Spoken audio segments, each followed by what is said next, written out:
عائشہ ممتاز جو کہ food authority کے تحت انہوں نے بہت سارے کام بھی کیے، آج کل انہیں ملائن بھی کیا جا رہا ہے، ان پہ الزامات بھی لگائے جا رہے ہیں اور کہا یہ جا رہا ہے کہ شاید مبینہ طور پر ملاوٹ مافیا جو ہے ان کے درپے ہے، انہیں برباد کر دینا چاہتا ہے جو کچھ انہوں نے کیا۔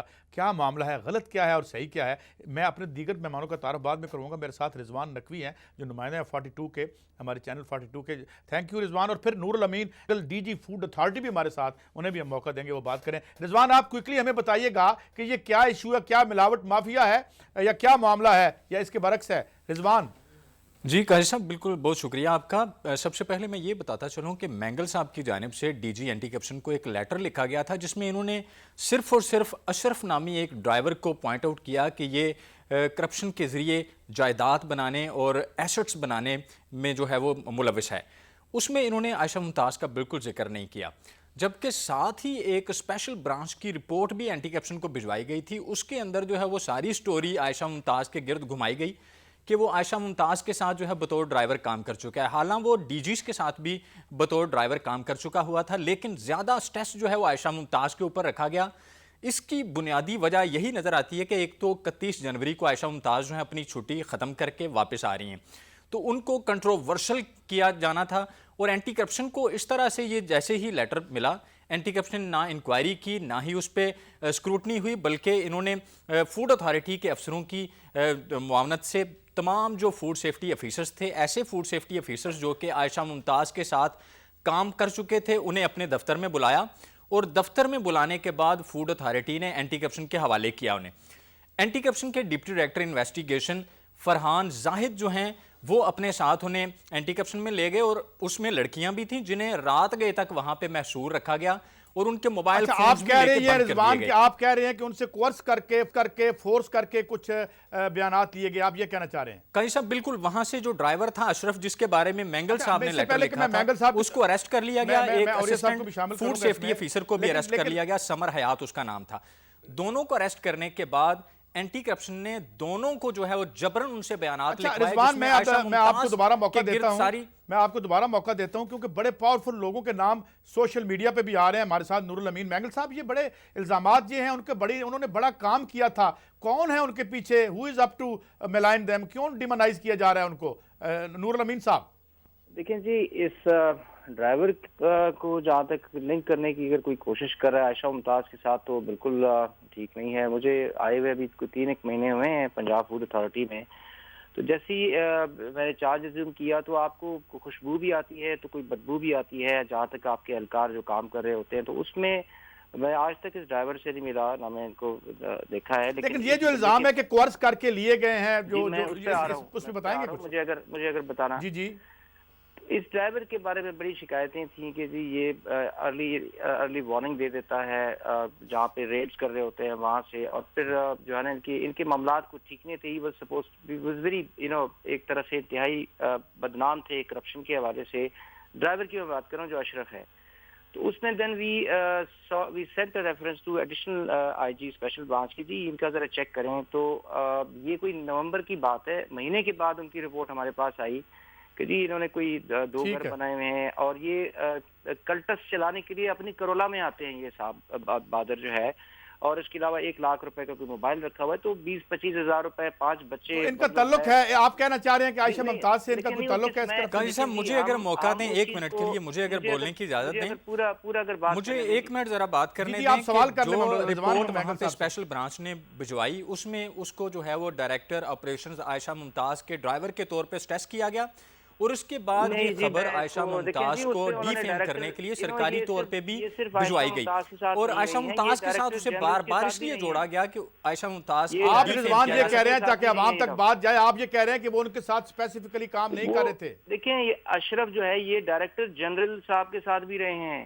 وہ ڈائریکٹر آپریشنز کے ساتھ بھی رہے ہیں۔ بات یہ ہے کہ یہ ایک ڈرائیور ہے، اس کو پلیز آپ لنک نہ کریں کسی ڈی جی کے ساتھ۔ میں فیصل آباد میں تھا، وہاں مجھے لیکن قاضی صاحب اگر مینگل صاحب یہ بتائیں کہ کیا ایسا تھا اس میں کہ اشرف ڈرائیور جو ہے، اگر اشرف ڈرائیور کو جب پکڑا گیا اس کو اینٹی کرپشن کے لوگوں نے تشدد کا نشانہ بنایا اور اسے فیڈ کیا کہ یہ بیان لکھ کے دو کہ عائشہ ممتاز کے بہاف پہ تم یہ تو کہہ رہے ہیں اس یہاں کے پاس پہ لاکھ روپے کا 2000 موبائل فوڈ پوائنٹس نکلا، ہیں جن سے تم اس منتھلی الزام کے لیتے بارے میں تھے. کیا کہیں گے اس کے رضوان؟ لاکھ پیچھے روپے کیا ایسی کہانی ہے؟ کچھ تو ہے کہ جس کی دیکھیں جی، میں پردہ داری ہے، کروں جس اس کی میں رازداری ہے. جو کوئی ایسا پریشر تو اگر ضرور ہے کہ جو بار بار اس کو اس پہ سٹریس کیا گیا کہ تم نے عائشہ ممتاز کے خلاف لکھ کے دینا ہے. اس کے پیچھے واللہ عالم کون سے ایسے محرکات تھے کہ بظاہر تو اس کے خلاف اپلیکیشن آئی، لیکن اس کو وہاں پہ تشدد کا نشانہ بنانے کے بعد اس کو اسی چیز پہ زور دیا گیا کہ عائشہ ممتاز کے خلاف بیانات لکھ کے دو. ایک جو اینٹی کرپشن ڈپارٹمنٹ کی جو پروسیڈنگ چل رہی ہیں ان کو آپ انفلوئنس کر رہے ہیں اس طرح کی اسٹیٹمنٹس. نہیں آپ بات کریں نا، آپ کو موقع دے رہے ہیں. اس میں دیکھیں جی کریڈیبل ایویڈنس ہے کہ جی ایک بندے کی 20-22 ہزار روپے تنخواہ ہے، وہ 30 لاکھ روپے کا گھر اس نے پچھلے سال، ان کے نمبردار کا یہ بیان ہے جو وہاں پہ رانا صاحب ہیں کوئی، وہ اسکلٹس چلانے کے لیے سرکاری. قاضی صاحب ایک چیز میں یہ عرض کروں گا کہ کیا اینٹی کرپشن نے سارے معاملے پہ اس کے ایسٹس کی چھان بین کرنے کے بعد اٹھایا؟ مجھے صرف سے کوئی غرض نہیں، نہ میں اسے جانتا ہوں. وہ اریسٹ اینٹی کرپشن نے، لیکن اینٹی کرپشن نے انکوائری ہی نہیں کی اور اس کو اٹھا لیا. اس کو جبرن جو ہے وہ عائشہ ممتاز کے خلاف جو ہے وہ گواہ کے طور پہ اینٹی کرپشن اس کو جو ہے وہ سٹریس کر کے اس سے بیانات بھی لکھوا لیے. اور اس میں اگلا پلان بھی سنیں، اگلا پلان یہ تھا کہ جتنے بھی ہوٹل مالکان عائشہ ممتاز کی کاروائیوں سے نالاں تھے ان کو جو ہے وہ اینٹی کرپشن نے رابطہ کرنے کی کوشش کی تاکہ انہیں عائشہ ممتاز کے خلاف. بہت شکریہ رضوان، مجھے آگے بڑھنا ہے. تھینک یو ویری مچ. ہم اس کو فالو کریں گے، پورا موقع مینگل صاحب کو بھی دیں گے، ان کو بھی دیں گے، دودھ کا دودھ اور پانی کا پانی کرنے کی کوشش کریں گے. ویسے دیکھنے میں تو یہ آیا کہ کرپٹ آدمی کو کوئی خطرہ زیادہ نہیں ہوتا وطن عزیز میں. بہرحال اوریہ مقبول جان صاحب میرے ساتھ ہیں، میرے ساتھ رانا افضل صاحب مسلم لیگ نون کے لا میکر ہیں فیصل آباد سے. Thank you very much. General retired Amjad Shoaib صاحب ہیں اسلام آباد اسٹوڈیو میں ہمارے ساتھ. اوریہ مقبول جان صاحب آپ بھی بیوروکریٹ رہے ہیں کچھ تھوڑا سا پہلے تک، تو حضور ایک تو اس پہ بات کریں، اور دوسرا یہ ہم نے جو نیکسس کی بات کی تھی، بات تو ہم نے کی تھی نیکسس کی، اور جب یہ نیکسس ہو تو پھر کیا ممکن رہ جاتا ہے کسی آدمی کے لیے کہ وہ اپ رائٹ ہو، یا لڑے، یا پھر سر نگوں کر دے، اور یا اگر سر نگوں نہ کرے تو پھر خوار ہو؟ دیکھیں پہلی بات تو یہ ہے کہ آپ عائشہ ممتاز جس زمانے میں یہ سب کچھ کر رہے تھے کارروائیاں، اس وقت میں سرکاری ملازمت میں تھا اور اس کو کچھ عرصے کے لیے اون کیا جا رہا تھا کہ یہ بڑی کمال کی بات ہے. پروونشل گورنمنٹ اس کو اون کر رہی تھی، آپ کا میڈیا اس کو اون کر رہا تھا، سب کچھ کر رہے تھے. اس وقت جتنے بھی لوگ اس کے متاثرین تھے کسی کے بارے میں کبھی بھی یہ خبر نہیں آئی تھی کہ انہوں نے یہ کیا وہ کیا فلاں کیا. لیکن ہوتا یہ ہے کہ الیکشن جو نزدیک آ جاتا ہے تو گلے جو ہیں نکلنے شروع ہوتے ہیں. تسی ساڈے نال لنچ کیتا سی، تسی ساڈے نال لنچ کیتا سی، ساڈا ہوٹل بند ہو گیا، ساڈا ہوٹل بند ہو گیا، ہن اسی ووٹ کس دی کس منہ نال آئے ہو. یہ جو کس منہ سے آپ ووٹ لینے آئے ہو، یہ پھر جب ہوتا ہے تو وہ کہتے ہیں کہ اب مسئلہ ہوگا. پہلی بات تو یہ ہے فوڈ ایڈلٹریشن کہاں نہیں ہے، کیا پاکستان میں ہے؟ ہر جگہ ہے، ہر جگہ ہے. اچھا آپ کیا اس نے بندے غلط پکڑے؟ کیا اس نے بندے غلط پکڑے تھے، کچھ کیا تھا. اب مسئلہ سارا یہ ہے کہ اینٹی کرپشن کے اندر آپ پوری کی پوری تفصیل، میں تو اینٹی کرپشن کی ایک ایک چیز کو جانتا ہوں نا. ٹھیک ہے، میں آپ انکوائریوں کی لسٹ اینٹی کرپشن بنیادی طور پر اسی کرپشن میں ہاتھ ڈالتی ہے کہ جس کے بارے میں سرکار کہتی ہے کہ ہاتھ ڈالیں. اینٹی کرپشن کا سو موٹو کوئی پاور نہیں ہے. جو چیف منسٹر یہ چیف سیکرٹری یہ ایک کمیٹی جو اپروو کرتی ہے وہ کہتی ہے کہ جہاں فلاں بندہ جو کرپٹ ہے اس کے خلاف نکالو ایویڈنس. اپنے طور پہ نہیں دیکھتے، نہیں اپنے سو موٹو تو پاور ہی نہیں ہے نا ان کے پاس. نہیں تو وہ کیسے دیکھتے؟ کوئی درخواست آتی ہے ان کے پاس؟ نہیں، آپ نے ایک سیکرٹری صاحب کے ایک ریفرنس دے دیں گے. ٹھیک ہے، سیکرٹری صاحب اس لیے ریفرنس دیں گے کہ وزیر صاحب ناراض ہو جائیں گے کہ فلاں. تو پھر یہ کہا جا سکتا ہے نا کہ جتنا شفاف کام نیب کر رہی ہے، میں ڈائریکٹر آف انکوائریز رہا ہوں. اب رانا صاحب جہاں موجود ہیں، میرے پاس ایک اینٹی کرپشن کا کیس آیا، وہ اپیل کے اوپر آتا ہے. اس کے بعد وہ بنیادی طور پہ ایک پٹواری کے تحصیلدار نیب تحصیلدار پٹواری کا کیس تھا. اب مسئلہ یہ تھا کہ اس نے ایک میوٹیشن کی ہوئی تھی، ٹھیک، اور لڑائی کس کی تھی؟ عابد شیر علی اور رانا ثناء اللہ کی آپس میں. ٹھیک، اس لڑائی کے اوپر اس پٹواری بیچارے کو کبھی یوں اور اس کو فٹ بال بنا ہوا تھا، اور اس کو رانا صاحب جو تھے رانا ثناء اللہ وہ اوور پاور کر گئے کہ یہ ہو گیا اور اس کو معطل کرا دیا. آپ یہ سمجھتے ہیں؟ سن لیں، میں آخری فرق میں نے نوٹ لکھا تھا کہ یہ ڈائریکٹ ممبر انکوائری کے پاس کیس نہیں آنا چاہیے. یہ چیف منسٹر خود دونوں پارٹیز کو بلائے اور فیصلہ کرائے. رانا صاحب تھینک یو فار ویٹنگ. اور پھر میں جاؤں گا جنرل صاحب کی طرف. رانا صاحب یہ اچھے کام بھی کیے جاتے ہیں اور اچھے کام کے طور پہ یاد رکھا جا رہا تھا عائشہ ممتاز کو. اب سکینڈل سامنے آ رہے ہیں کہ جی ملاوٹ مافیا کا وہ شکار ہو رہی ہیں، اور پنجاب کی پاورفل شخصیات، سوشل میڈیا تو یہ بھی کہہ رہا ہے، میں کوٹ نہیں کرتا لیکن آپ دیکھ سکتے ہیں کہ پاورفل شخصیات ناراض ہیں ان سے. کیسے کمنٹ کریں گے جناب رانا افضل صاحب؟ دیکھیں میں اس کی تفصیل تو نہیں جانتا، لیکن جس طریقے سے آپ نے بتایا کہ ان کو فریم کیا جا رہا ہے وہ میں اس کو سمجھتا ہوں کہ وہ بالکل ٹھیک سٹوری ہے. اور میں مجھے پتہ نہیں تھا کہ آج یہ آپ ایشو اٹھا رہے ہیں، ورنہ میں آج آپ کے چینل پہ نہیں آتا۔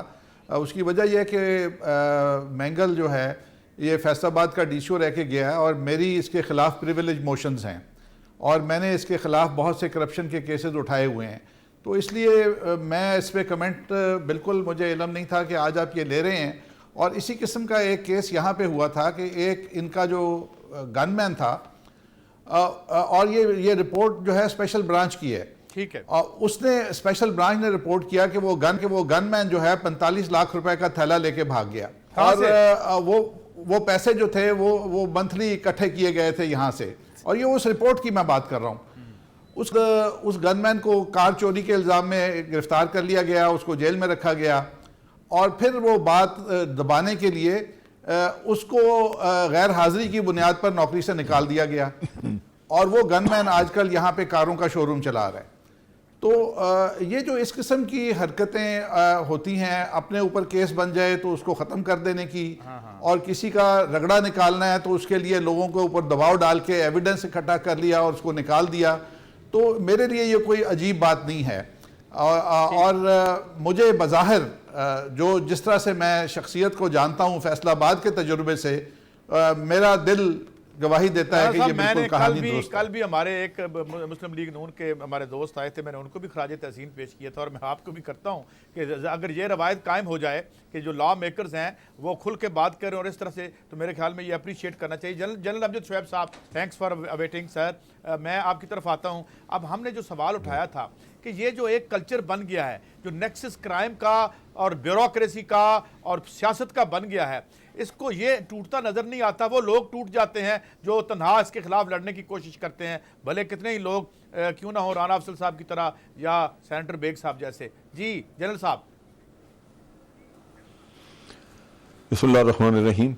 دیکھیں، بات یہ ہے کہ جو لوگ یہ کام کرتے ہیں وہ ان کو خود بھی پتہ ہوتا ہے کہ وہ تنہا ہیں اس فیلڈ میں، اور وہ اپنی ایک کنوکشن کے تحت کام کرتے ہیں، ایک اپنے ایمان کے وجہ سے کام کرتے ہیں، نہ کہ انہوں نے اس کا کوئی اجر کسی سے لینا ہوتا، اور مشکلات بھی انہی کے رستے میں آتی ہیں۔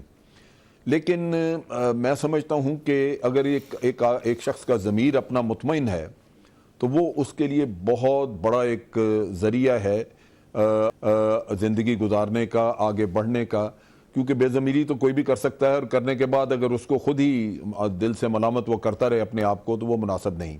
آپ کو، مجھے، سب کو پتہ ہے کہ عائشہ ممتاز نے کیا رول ادا کیا، ہمیں یہ بھی پتہ ہے کہ اس نے کن کن سے دشمنیاں لیں، بڑے بڑے ہوٹلوں والے، بڑے بڑے وہاں پہ کاروبار چلانے والے، وہ لوگ جو ہیں وہ آج اس کے دشمن ہیں۔ ایک تنہا خاتون نے ان کو نکیل ڈالی ہوئی تھی، ان کے کاروبار اس سے افیکٹ ہوئے، ان کے ریسٹورنٹس اور ہوٹلز کو اس نے لاک اپ کیا، اور ان چیزوں کے بعد وہ لازماً وہ اس سے جان چھڑانا چاہیں گے۔ اگر یہ خاتون وہاں رہتی ہے تو ان کے لیے مسائل پیدا کرتی ہے۔ میرا خیال ہے میڈیا میں جو ہم آواز اٹھا رہے ہیں، اس سے کچھ نہ کچھ تو اثر حکومت کے کانوں تک آواز پہنچنے سے ہونا ہی چاہیے کہ وہ اس قصے کی تحقیقات کریں، ٹھیک ہے، اور تحقیقات بھی ایک انڈیپینڈنٹ ہونی چاہیے، جہاں اس خاتون کا اعتماد بحال ہو، اس کو بھی اندازہ ہو کہ یہاں کسی اصول پرست آدمی کی یا خاتون کی آواز سنی جا سکتی ہے، اور اس کو اس کے حق دیا جائے۔ میں سمجھتا ہوں اس طرح اس کو ایک کانٹے کے طور پہ باہر نکال دینے سے یہ معاشرہ بہت خرابی کی طرف جائے گا، اور آئندہ آنے والے لوگوں کو یہ احساس دلایا جا سکتا ہے کہ اگر آپ بھی اسی روش پہ چلے تو آپ کے ساتھ بھی یہی کچھ ہوگا۔ ٹھیک ہے جلسہ، مجھے تو ایک اس بریک طرح تو لینی میں ہے۔ سمجھتا ہوں کام چل نہیں سکتا۔